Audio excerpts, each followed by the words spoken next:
గారు దీనికి సంబంధించి ఏం మాట్లాడతారు? శ్రీనివాస్ చౌదరి గారు, 144 సీట్లో పోటీ చేస్తున్న మేము 140 గెలిచి తీరుతామని నమ్ముతున్న మీరు రేపొద్దున వీళ్ళకి ఈ వర్టికల్ డివిజన్ అంటారా, డిస్ట్రిబ్యూషన్ ఆఫ్ పవర్స్ అనే దగ్గర మీ హృదయ వైశాల్యాన్ని చాటుకుంటారా? వజాన్ గారు ఖచ్చితంగా 160 సీట్లు పైచులకే మేము గెలవాలని బాబు గారు ఇచ్చిన నా కాన్ఫరెన్స్ ఇచ్చిన పిలుపు. 160 సీట్లు పైనే గెలవడం కోసం మేము అన్ని రకాల ఎన్నికల వ్యూహంలో భాగంగా అస్త్రాలన్నీ సిద్ధం చేసుకున్నాం. సో ఇప్పుడు గెలిచిన తర్వాత నాకు తెలిసి పవన్ కళ్యాణ్ గారు కావచ్చు, బీజేపీ నాయకులు కావచ్చు, వారికి చాలా మంచి ఉన్నతమైన గౌరవప్రదమైన స్థానాలతో పాటు అనేక నామినేటెడ్ పోస్టులు కానీ అలాగే రాజ్యసభ కానీ కేటాయించే అవకాశం ఉందనేది ఇంటర్నల్ గా మాకున్న అండర్స్టాండింగ్స్.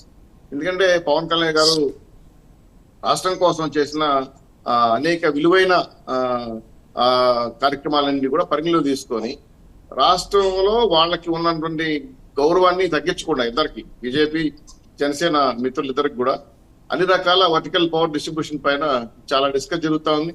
అలాగే ప్రధానమంత్రి గారు సభకు కూడా హై ఎక్స్పెక్టేషన్స్ ఉన్నాయి.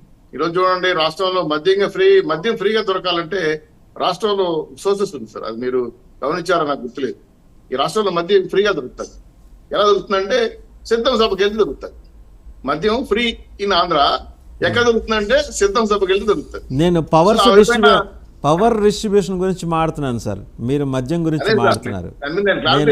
అంటే మీరు చాలా కన్వీనియంట్ గా సమాధానాన్ని దాటవేయడానికి తెలుగుదేశం సభలో కూడా మద్యం కాదు, దీంట్లో కూడా మన ఏది అజెండా సభలో కూడా మద్యం చూపించే ప్యాకెట్లు పెట్టారు కదా, అవన్నీ క్రియేషన్స్. అదే అందుకని మనం లెట్ us not deviate అండి, let us not deviate from the subject. మద్యము శ్రీకాంత్ గారు మా తిరుమల బస్సులో వచ్చారండి, మీ బంకెలు బాటలు పాంప్లెట్లు తిరుమల కొండ మీదకి వచ్చాయి, కానీ శుద్ధం చేయకుండా పంపించారు కొండ మీదకి. అంటే ఎంత దారుణంగా సిద్ధం సభలను వాడుకుంటారని స్పష్టంగా తెలుస్తాను ప్రభుత్వ ఖజానాన్ని. సో మీరు అవకాశం శ్రీకాంత్ గారు ఆగాలి, మీరు మాట్లాడాలి. ఈ రోజు మీరు వీడ్కోలు సభ, జగన్మోహన్ రెడ్డి గారు వీడ్కోలు సభ జరుపుతున్నారు. ఆయన పదవి దిగిపోతారని ఆలోచనతో ముందుకెళ్ళాడు. సో ఆయన నైజీరియాలో గెలిపిన జగన్మోహన్ రెడ్డి గారు వీడ్కోలు సభ చెప్తున్నారు. మీరు డివేట్ కావద్దండి, డివేట్ కాదు. శ్రీకాంత్ గారు నేను మీ దగ్గరకు వస్తాను, డివేట్ కావద్దు. బాహుబలి సినిమానా, గ్రీన్ మ్యాట్ వేసుకుని మీటింగ్ జరిపారు, బాహుబలి సినిమానా చెప్పండి మీరే. గ్రాఫిక్స్ కాకుండా ఏందండి? రైట్ శ్రీనివాస్ చౌదరి గారు సబ్జెక్ట్ లోకి రండి. శ్రీనివాస్ చౌదరి గారు please confine to the subject అండి, please confine to the subject. మీరు సిద్ధంగా ఉన్నారా? మీరు పవర్స్ నిజాయితీగా డిస్ట్రిబ్యూట్ చేయడానికి మీరు సిద్ధంగా ఉన్నారా? శ్రీకాంత్ గారు నేను మీ దగ్గరకు వస్తాను, ప్లీజ్ వెయిట్ అండి. శ్రీకాంత్ గారు నేను మీ దగ్గరకు వస్తాను, ప్లీజ్ కైండ్లీ వెయిట్. చౌదరి గారు లిక్కర్ గురించి వదిలేయండి చౌదరి గారు. నేను చెప్పేది, రేపు మీరు పవర్ లోకి వస్తున్నారు, ముగ్గురు కలిసి పవర్లోకి వస్తున్నారు. నామినేటెడ్ పోస్టులు కానీ ఇతరత్రా కానీ ఇంకా చట్టపరంగా జరిగే నియామకాలు కానీ వీటిల్లో మీరు ఆ సమప్రాధాన్యం పాటిస్తారా, లేకపోతే 144:21:10 అనే లెక్కలో మాడతారా? వాసుదేవన్ గారు, గతంలో కూడా మేము అధికారంలోకి వచ్చాం, పొత్తు కొత్తది కాదు. అప్పుడు వాళ్ళకి ఇతోధికంగా ఏ విధమైన మంత్రి పదవులు, ఎమ్మెల్సీలు, రాజ్యసభలు ఇచ్చారో మీరు చూశారు.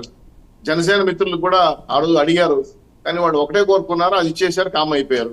ఇప్పుడు అలా కాదు, పూర్తి స్థాయిలో వాళ్ళు పోటీ చేస్తున్నారు, వీళ్ళు పోటీ చేస్తున్నారు. 3 పార్టీలకి తప్పకుండా తగిన పరదంత విధంగా వేరే పర్సంటేజ్ కాదు, కానీ రాష్ట్ర ప్రజల కోసం 100% అన్ని పార్టీలకు సమ న్యాయం జరుగుతుంది. కానీ దీంట్లో బీజేపీ పెద్దలు, జనసేన నాయకులు, తెలుగుదేశం పార్టీలు కూర్చొని ఆమోదయోగ్యమైన నిర్ణయం తీసుకునే వాళ్ళకి పవర్ డిస్ట్రిబ్యూషన్ ఉంటుంది. కానీ ఎవరో ఒక నిర్ణయం తీసుకొని ఇది వాడుకోండి, ఇది పెట్టుకోండి అనే ఆలోచన తెలుగుదేశానికి లేదు. మేము వెళ్ళేది ఉమ్మడిగా, రేపు పవర్ షేరింగ్ కూడా ఉమ్మడే ఉంటది, అది మనం అక్కర్లేదు. దాంట్లో కానీ రకాల డౌట్లు ఉంటే ప్రజలకి తెరచడం కోసం మీ ద్వారా చెప్తున్నాం. ఉమ్మడిగా వెళ్తున్న రాజకీయ పార్టీల్లో రేపు ఏది సమస్య వచ్చినా ఉమ్మడిగానే పరిష్కరించుకుంటాము. లాభం వచ్చినా నష్టం వచ్చినా 3 పార్టీలు సమప్రాణంగా పంచుకుంటాము, అందులో అనుమానం అక్కర్లేదు. గెలుపు తథ్యం కాబట్టి బీజేపీ నాయకులు కావచ్చు, జనసేన నాయకులు కావచ్చు, వాళ్ళు చేస్తున్నటువంటి త్యాగాలు కావచ్చు, వాళ్ళు చేస్తున్న కష్టాలు కావచ్చు, తగిన విధంగా తెలుగుదేశం పార్టీ గుర్తించి గతంలో కూడా తిరుపతిరావు గారికి ఎమ్మెల్సీ ఇస్తామని చెప్పి వాయిదా పడిన సంగతి కూడా ఆయన కూడా చాలా సందర్భంలో ప్రస్తావించాడు. అలాంటివి కాకుండా ఈసారి కంపల్సరీ ఏ నాయకులైతే ఆ రాష్ట్ర ప్రభుత్వం సూచిస్తుందో వాళ్ళందరికీ కూడా ఏ విధమైన పవర్ డిస్ట్రిబ్యూషన్ చేయాలనో ఖచ్చితంగా చేస్తామనేది 100% మాకు నమ్మకం ఉంది. ఆ విధమైన డిస్కస్ కూడా జరుగుతా ఉంది. దానికి సంబంధించిన కొన్ని ముందు డిస్కషన్ కూడా ఆల్రెడీ ప్రారంభం అయ్యాయి. కాబట్టి ఇవన్నీ కొలిక్కి వస్తాయి. కాబట్టి ఈ ఏప్రిల్ తర్వాత ఎలక్షన్ తర్వాత ఖచ్చితంగా మహేష్ గారు ఎవరైతే కష్టపడి పనిచేశారో పార్టీల కోసం వాళ్ళు ఎవరైతే సూచిస్తారో ఆ నాయకులకి తగిన గౌరవం ఇచ్చే బాధ్యత తెలుగుదేశం పార్టీ తీసుకుంటుంది. మహేష్ గారి దగ్గరికి వెళ్తాం. మహేష్ గారు ఇక్కడ అవుట్ ఆఫ్ ది బాక్స్ ఒక విషయం చెప్తుంది. దేవాదాయ శాఖ మంత్రిగా చేసిన వాళ్ళకి తర్వాత రాజకీయంగా భవిష్యత్తు ఉండకపోవడం అనేది ఆంధ్రప్రదేశ్ అంటే స్వాతంత్రం వచ్చిన తర్వాత ఆంధ్రప్రదేశ్ ప్రభుత్వం ఏర్పడినప్పుడు ఆంధ్ర రాష్ట్రం కావచ్చు, ఆంధ్రప్రదేశ్ ప్రభుత్వం కావచ్చు, మనం అందరం చూసుకుంటూ వచ్చాం.